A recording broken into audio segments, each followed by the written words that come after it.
Oke,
kali ini saya akan menjelaskan tentang soal tes mata kuliah sistem tersebar mempunyai dua pertanyaan. Yang pertama itu membuat kode program thread 1000 baris kode, dan yang kedua itu proses 1000 baris kode juga.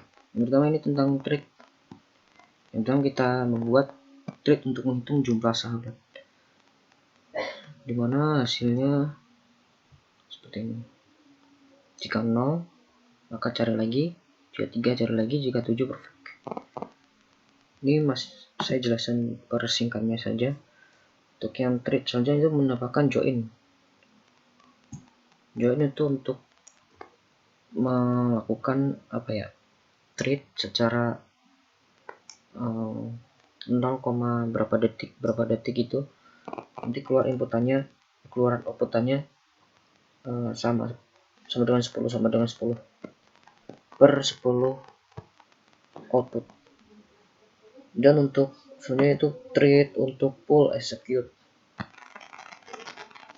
yaitu untuk membaca isi konten yang dari website tersebut. Jadi ada 6 website.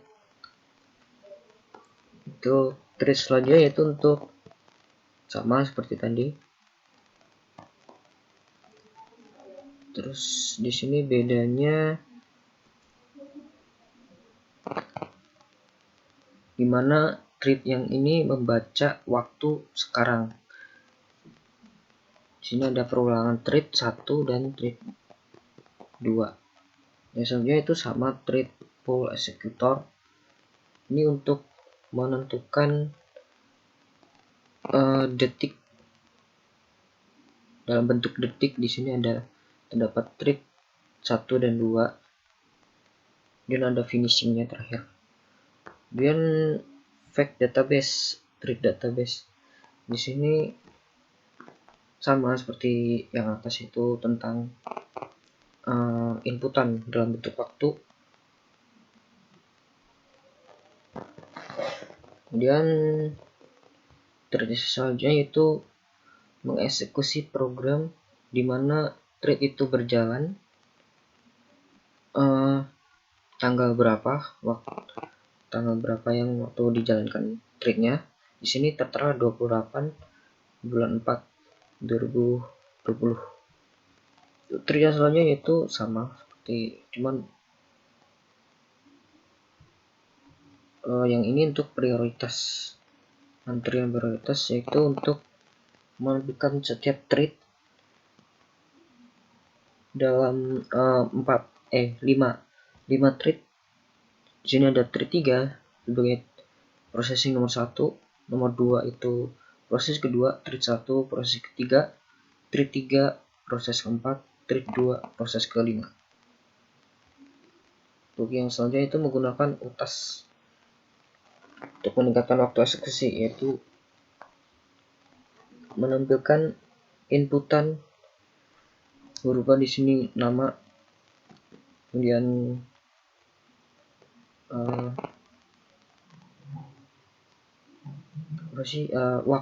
waktu dijalankan selama 5 detik, 5,020 sama dengan 5 detik.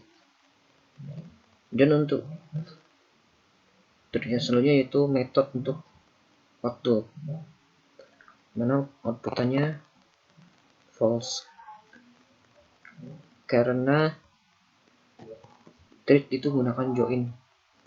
Kemudian untuk thread yang selanjutnya itu meluruskan ya, square ini untuk 100 dan cube 1000, kemudian selesai. Di sini ada argsnya 10, sini juga 10, dan melakukan thread 1, thread 2, kemudian complete execute thread 1, complete execute ke thread 2 yang menggunakan join juga. Untuk yang thread selanjutnya yaitu untuk menampilkan ID proses per thread, dimana thread 1 untuk prosesnya 11.548, thread 2 juga sama. Kemudian selanjutnya itu memahami konsep lomba dalam thread, dimana di sini menampilkan 10 thread. Yang pertama interaction 0 sampai 9 dengan hasilnya seperti beda-beda tergantung inputan yang dimasukkan ke dalam kode program. Untuk yang look object itu untuk sama seperti yang tadi, ada 10 thread melakukan thread dimana masing-masing inputannya sama di sini, yang menampilkan 100.000 range-nya. Kemudian untuk serial dan pengamatan serialnya akan tampil PID-nya dalam bentuk proses apa dan totalnya berapa. Masing-masing PID-nya beda.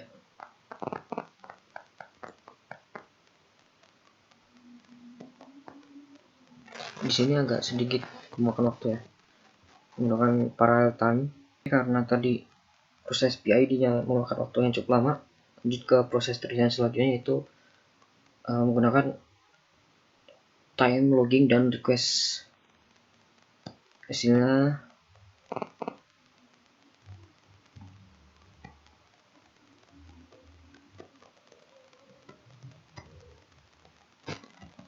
di sini didefinisikan untuk waktu responnya berapa, kemudian address alamatnya apa, kemudian ping, melakukan ping juga.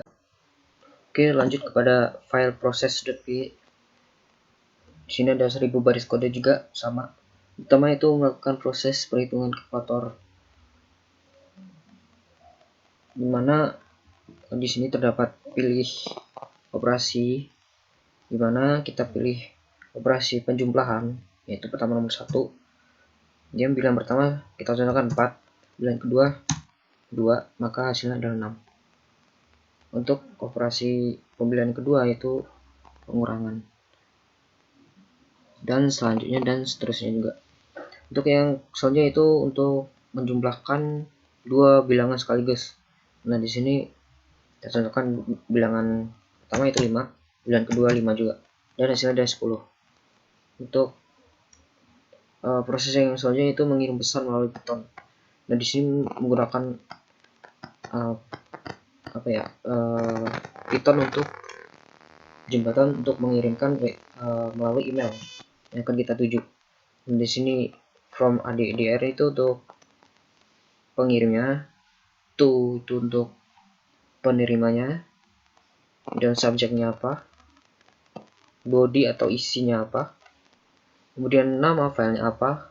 Dan di sini open terdapat di file data apa yang teman-teman simpan. Nah, di situ panggil datanya, panggil lagi teks apa filenya, dan RB untuk di proses lebih lanjut. Itu soalnya untuk kita menggunakan SMTP Gmail dengan portnya 587, dan untuk server login ini password. Ini passwordnya tergantung password email masing-masing. Nah, untuk sebelum di run, teman-teman pastikan secure pengamanan di Gmailnya di nonaktifkan. Cari saja di Google secure Gmail, kemudian pilih website nomor 2 kalau nggak salah. Nah, di situ nanti di on kan. Setelah itu nanti dimatikan lagi biar para virus itu nggak masuk ke Gmail kita. Hal-hal yang tidak kita inginkan. Untuk proses selanjutnya yaitu menentukan bilangan prima sebenarnya 1 sampai 50. Nah, di sini bilangan prima 1 sampai 50, 2, 3, 5, 7 dan terakhir 47. Untuk proses yang selanjutnya yaitu menentukan faktor persatuan atau FPB dengan dua bilangan. Ini kita masukkan FPB dari 100 dan 50 yaitu adalah 50 faktor persekutuan terbesarnya. Untuk proses yang selanjutnya yaitu menghitung 1 sampai 10 dengan delay waktunya 0,5 detik. Nah, di sini tampil 1, 2, 3, 4, 5, 6, 7, 8, 9, 10. Tergantung inputan yang diisi. Jika 10 maka tampil 10 juga. Nah, di sini untuk menghitung mundur 10 sampai dengan 1. Oke, kita enter. Nah, nanti di sini delaynya 0,5 detik juga. 10 sampai, jadi dihitung mundur dari 10 sampai 1. Untuk proses selanjutnya itu mengambil nilai input dari keyboard. Contohnya kita di sini enter. Kemudian nama kamu siapa? Kemudian umur kamu berapa? Nah, di sini akan muncul variabel dari keyboardnya. Dan yang di sini untuk menampilkan nilai outputnya, dimana di sini panggil nama ini variabel dari inputan keyboard tadi, jadi nyatu. Terus selanjutnya itu menampilkan variabel dan teks. Kita jalanin aja. Nah, di sini dimana variabel nama sekian, kelas sekian, nps sekian, di sini akan dicetak hello, nama saya apa, kelas apa, dan npm berapa. Kemudian untuk proses selanjutnya itu menggunakan fungsi format. Dimana fungsi format ini kita masukkan nama. Nah, maka akan tampil informasi melalui hello, kamu, nama, siapa, dan inputannya apa. Dan untuk contoh lainnya, bisa nama kamu siapa, nama dia siapa. Nah, mantap. Ini tergantung inputan yang teman-teman lakukan di sini. Nama siapa, nama kamu siapa, nama dia siapa. Oke, untuk selanjutnya yaitu membuka file berbaris dari 0 ke 2. Dan di sini tergantung, kalau saya contohkan itu filenya .txt. Di situ menampilkan web ya, nama-nama web, alamat website dari referensi yang saya gunakan, dimana foldernya tersimpan di D sekian, kemudian referensi.tree.txt. Dan bacanya nanti muncul tergantung isi dari file tersebut. Dan di sini ada muncul dua output ya, yaitu HTTP pertama apa dan HTTP kedua itu apa. Kemudian untuk proses selanjutnya yaitu untuk memberikan semua baris file sama seperti tadi, cuman di sini langsung print referensinya, jadi nggak perlu manggil di baris berapa atau di baris keberapa lagi. Di sini langsung semua file yang di referensi thread-nya dibaca. Nah, maka akan tampil jika isi filenya berupa tulisan, maka tampilnya juga tulisan. Jika tampilnya angka, maka tampilnya juga angka juga. Tergantung isi filenya apa. Dan untuk selanjutnya itu menulis file dan menyimpannya. Nah, di sini saya isi contohnya nama saya. Kemudian umurnya berapa, alamatnya di mana. Nah, di sini nanti tersimpan di folder kalian dengan inputan filenya berupa biodata.txt. Format biasa, bisa format doc juga bisa, nanti keluarnya dalam bentuk Word ya. Dan yang selanjutnya itu menambah file data, dimana data yang sudah yang atas tadi ini, nama ini nanti kita akan timpah nama yang baru. Cuma di sini Boy William,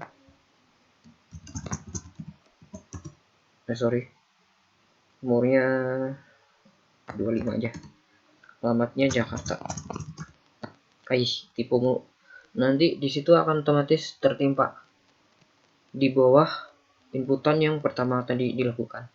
Selanjutnya untuk membaca dan menulis file dengan mode R. Dan sebelumnya saya sudah melakukan, di mana inputan yang pertama itu teman saya, kemudian nomor inputan timpahan yang kedua tadi saya inputkan Ronaldo.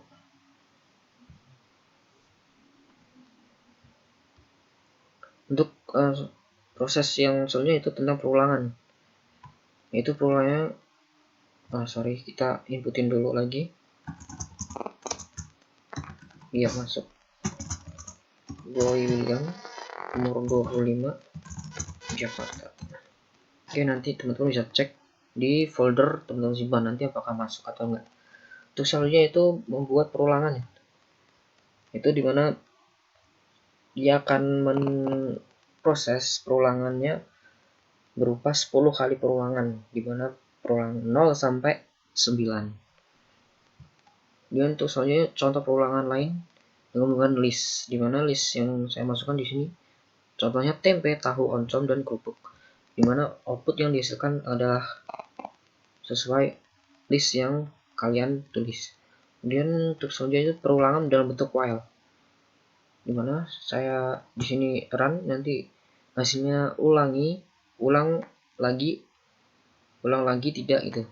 Sebenarnya kita tidak ya, maka total perulangannya tetap 1. Jika kita running lagi, contohnya saya masukkan iya inputannya, dan iya lagi sebanyak 3 kali, yang terakhir adalah tidak. Nanti hasilnya adalah 4 kali bilangan outputannya ini kita isi sebanyak itu. Kemudian yang selanjutnya itu operasi aritmatika dalam bentuk homogram Python, dimana kita di sini ada penjumlahan, ada perkalian, ada pengurangan juga. Di sini cara kerjanya 6 kali 4 dulu, kemudian ditambah 12 dikurang 8, nanti hasilnya 28. Terus selanjutnya itu operator lain ya, sama saja sih. Di sini sama-sama menghasilkan input outputan juga.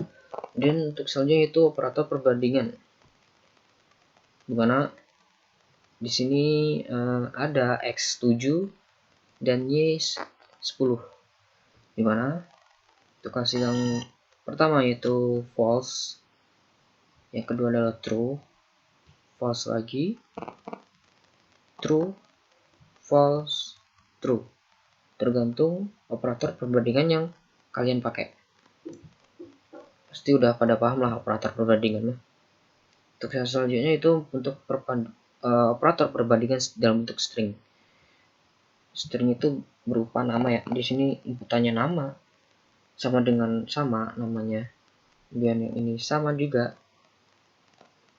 Dan string untuk angkanya kita samakan juga.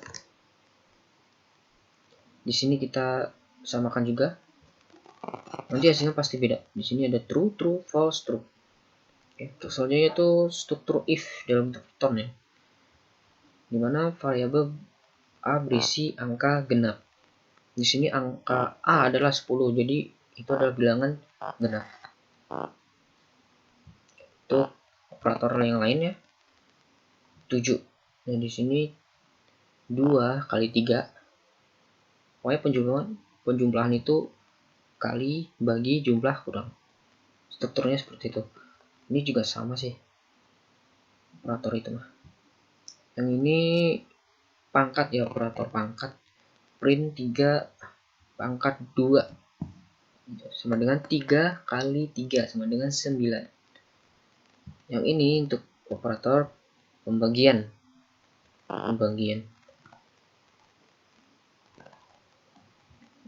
Selanjutnya itu operator untuk perbandingan yang lainnya.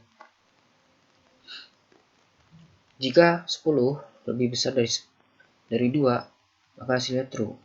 Dan untuk 10 kurang dari 2, 10 lebih kecil dari 2, maksudnya itu adalah false. Untuk yang ini 10 tidak sama dengan 2, true. Tergantung operator perbandingan yang dipakai. Untuk operator logika di sini, jika 10 lebih dari 2 dan 10 lebih dari 5 sama dengan true. Oke, untuk operator dan ekspresi, dimana bilangan terdapat bilangan 1 dan bilangan 2, dimana bilangan 1 kita jumlahkan, bilangan satunya 5 ditambah 3 sama dengan 8. Untuk pengurangannya 5 dikurang 3 sama dengan 2. Untuk operator perkalian 5 kali 3 sama dengan 15. Untuk operator perpangkatan ya sama dengan 5 pangkat 3 sama dengan 5 kali 5 kali 5 sama dengan 125. Untuk yang ini sama-sama aja, tergantung teman-teman inputin apa aja, bebas, angka apa aja bebas. Ini sama juga, true false. Nah, di mana di sini terdapat not true sama dengan true sama dengan false, dan true and false sama dengan false, true or false sama dengan true. Selanjutnya untuk menggunakan logika if else. Jika saya masukkan angka 15, maka hasilnya adalah bilangan ganjil. Itu kita selanjutnya itu menggunakan operator elif. Kita coba masukkan ya. Di sini kan kita masukkan 50 sampai 100. Coba kita masukin 70. Maka hasilnya nilainya ada double. Dimana X tadi kita definisikan itu masukannya inputannya 70 dan di bawah 80, maka masuk ke dalam nilai kategori B. Kalau kita masukkan 90, maka kategorinya adalah A. Untuk yang selanjutnya itu alur kontrol, dimana tebak bilangan bulat ya. Coba bilangan bulatnya 3. Oke, tebakan Anda terlalu kecil. Untuk yang selanjutnya kita menggunakan operator while. Coba kita 50, terlalu kecil. 100 nih. 77. Coba. Tebakannya yang benar. Tergantung nomor acak yang teman-teman inputkan. Selanjutnya untuk menggunakan for ya. Dimana for ini akan mengurutkan dari 1 sampai 6 kali sampai 5 kali dengan perulangan berurutan. Untuk yang selanjutnya yaitu objek dan kelas yang terakhir, dimana objek di sini kita definisiin sebagai daftar belanja. Sebagai inputannya itu apel, anggur, pepaya, dan pisang. Kita print barang tersebut apa, kemudian for, kita pakai logika for, dimana barang dalam daftar belanja, print barang, dan print saya harus beli beras, dan selanjutnya itu daftar belanja, add pen, kita timpa dalam kurung beras, kemudian print daftar belanja sekarang, kita panggil juga daftar belanja, dan saya menggunakan daftar belanja dengan menggunakan sort. Yang terakhir itu barang pertama apa yang akan dibeli. Oke. Coba kita. Nah, di sini saya harus membeli beras. Daftarnya apa? Dan saya akan menggunakan daftar belanja saya. Di sini ada terurut langsung anggur, apel, beras, pepaya, dan pisang. Kemudian barang yang harus saya beli pertama yaitu anggur, apel, beras, pepaya, dan pisang. Saya membeli anggur terakhir. Kemudian daftar belanja itu adalah apel, beras, pepaya, dan pisang. Oke, sekian dan terima kasih.